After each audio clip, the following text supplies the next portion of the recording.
Alright, Bound for Glory 2025. I know I said I wouldn't review TNA anymore, but everyone has been hounding me in the comment section to do this, so I guess I've got to.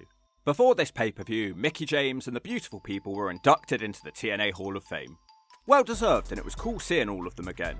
I bet half the people watching didn't even know who the beautiful people were.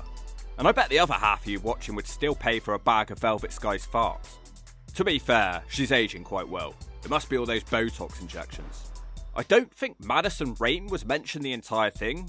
Interesting. I know that she's in AEW, but she was kind of a big part of this thing. Yeah, so no mention for Gap Eyes here at all. The segment definitely missed out on not having Taz screaming "Let the pigeons loose," although they did channel him through the crowd. We start this incredible pay-per-view with a match for the International Championship. Forever mid-carders Steve Maclin and Frankie Kazarian will have a match. Early on, Kaz hits a flip powerbomb to the outside. Kaz gets distracted talking to Steve Maclin's mum. She flips Kaz off. In this match, Kaz pays tribute to his two best friends. He almost wins time and time again. The referee is kind of cute. Steve Maclin spears Frankie in the corner and hits KIA for the win and a new mid-card belt for Steve Maclin. President Cuckold quickly scrambles into the ring to hand Maclin the belt. Not sure why he needs TV time. It was a fine match, I guess. Trick Williams, carrying an upside-down TNA belt, takes credit for the upturns of this company. He says the belt being upside down represents that.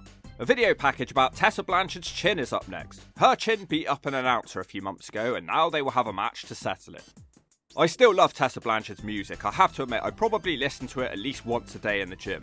Which means I think about Tessa Blanchard at least once a day. Creepy. Oh great, she's got crap in her hair again. Gia Miller has depressing music off the Titanic or something. I can't stop watching Alicia Fox and her antics. Tessa isn't taking this match serious either. Gia almost beats her with a crucifix pin. Tessa grinds her face into the stairs and suplexes her onto them. Tessa's nappy keeps falling down in this match. Alicia Fox keeps getting involved and she's sent to the back. Jody Threat comes out and dives on everybody. Gia Miller is like a young Taryn Terrell, except not as good. Look at this crossbody which almost sends Tessa back to Mexico. Tessa rips off a turnbuckle pad and smashes Gia in the head with a bag of coins. It's over, despite the finish. No dimes drawn in this match. Tessa Blanchard's return continues to underwhelm. I'll still listen to her theme song forever though. They spend the next 5 minutes with an injury report where they tell us that everybody is fine. A Call Your Shot gauntlet match will be up next. Several women start this one, which threw me as I thought I'd mixed up the matches, but no, this is a fully intergender matchup. The chicks are having a good old time wrestling, but then they change their mood when Ryan Nemeth enters. He's a bit of a dork though, and the chicks team up on him. Dolph Ziggler enters and gets beaten up too. Ryan Nemeth has to save his brother from being eliminated. Cedric Alexander has a nice flow of offense upon entry. Rich Swann somehow appears in 2 of my videos in a row. He is all about that money nowadays, thanks to his huge NWA payday. Cedric Alexander kicks his head off for being cocky.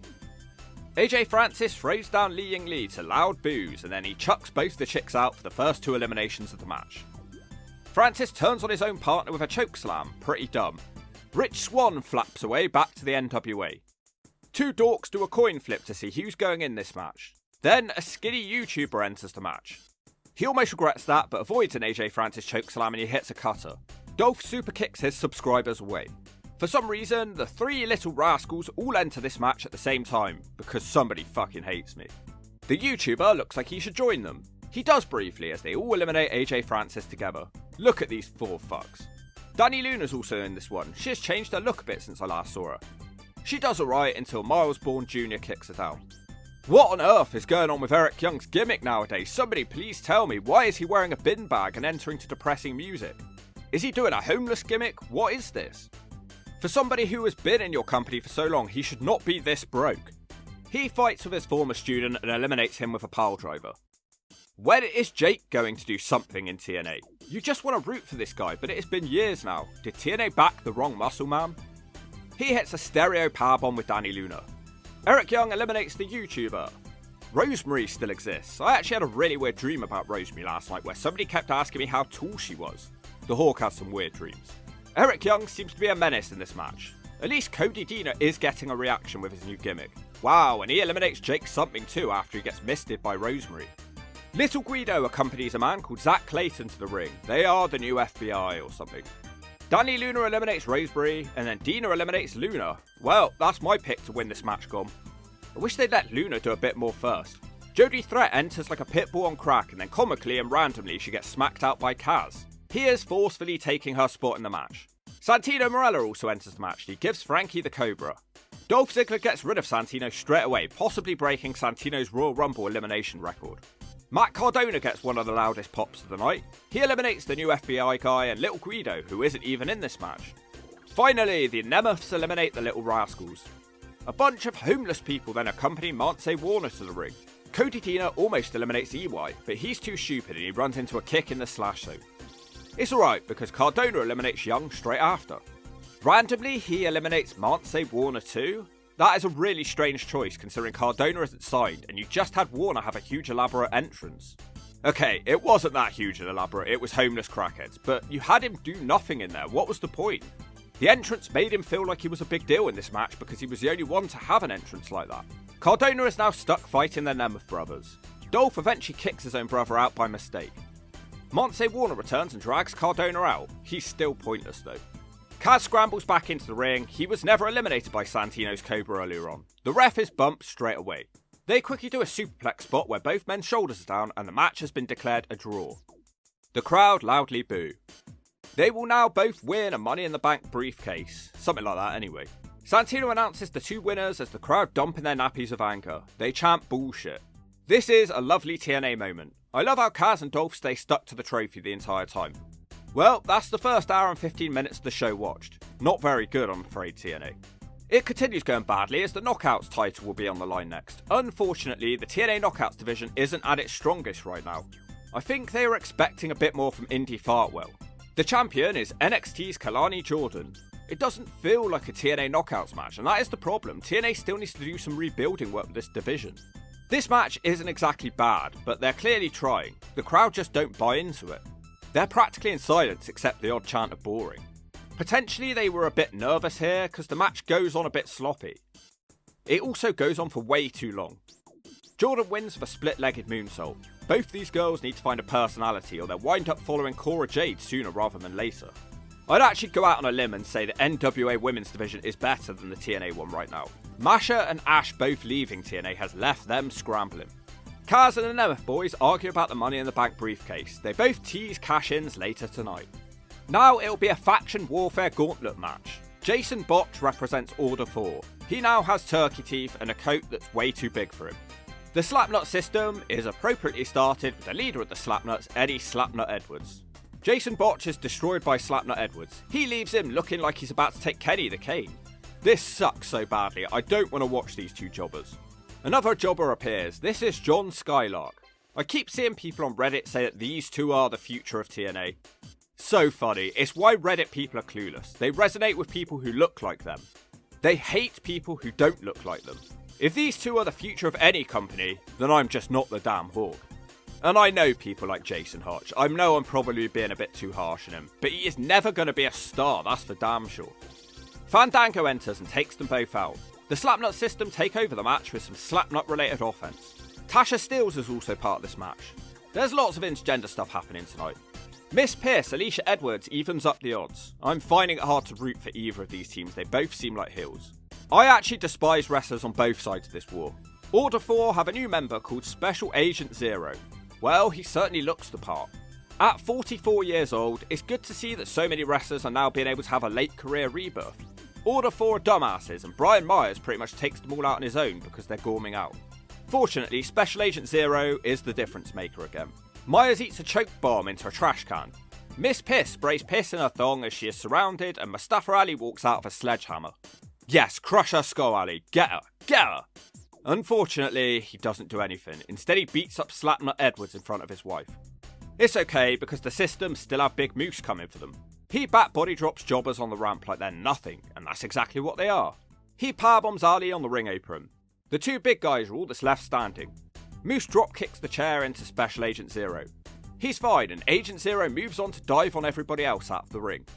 He actually choke bombs Miss Piss into the thumbtacks. This guy's growing on me.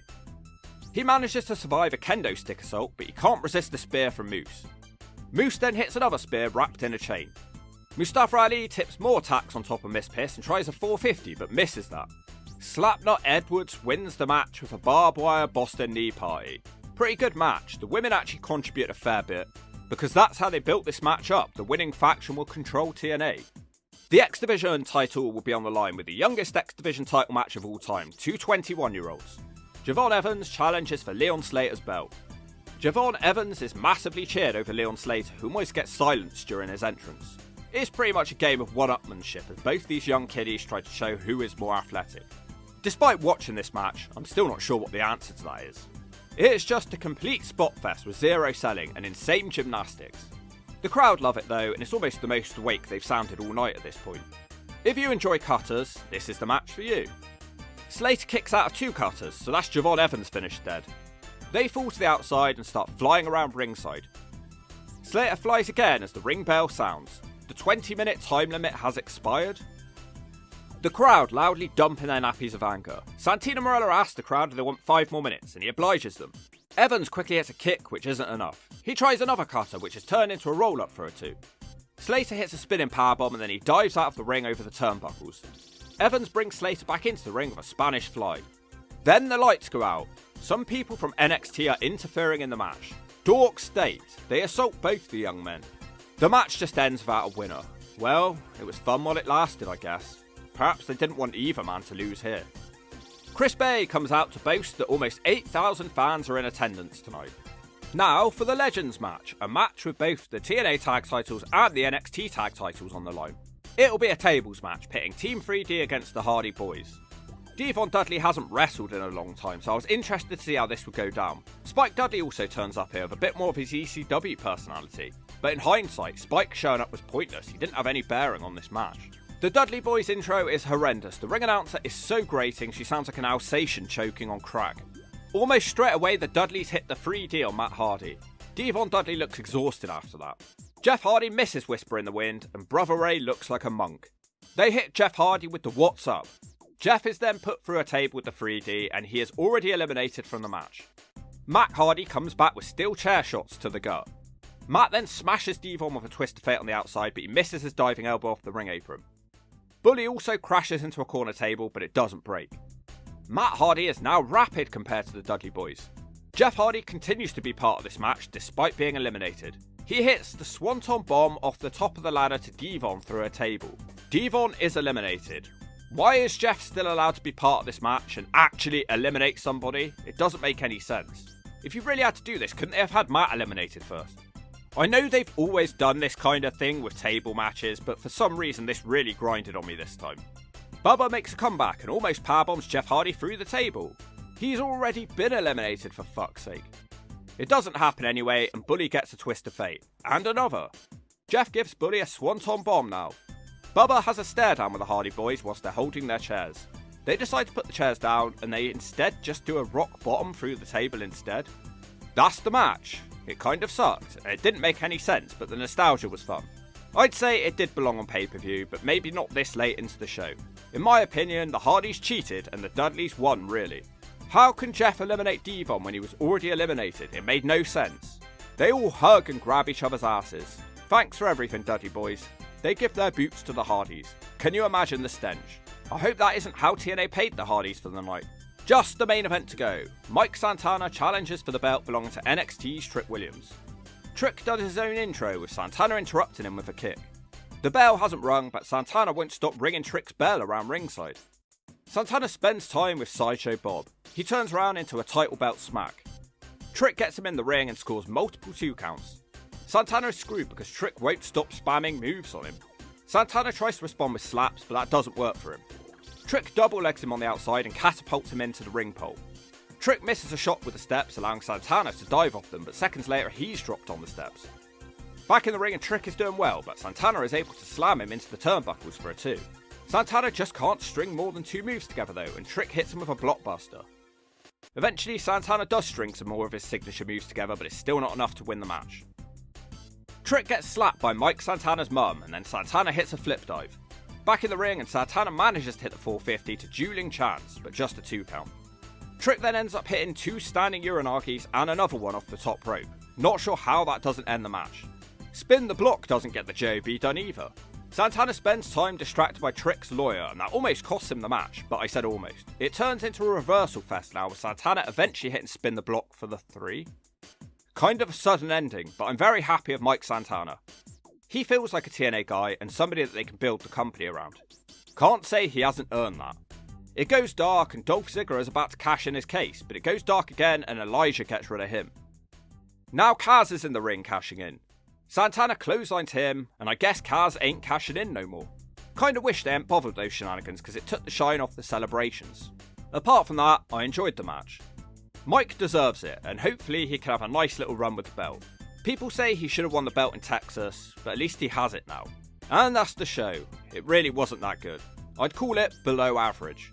Surely not horrible, but that first hour and a quarter was tough. 2 knockouts matches, I couldn't enjoy them, the division needs a reboot. I didn't think any of the matches were brilliant tonight, but you're always going to get that when the storylines are barely existent. Although, I'm not going to shove this pay-per-view in the zone, but if I ever have to watch it again, I'd definitely moan.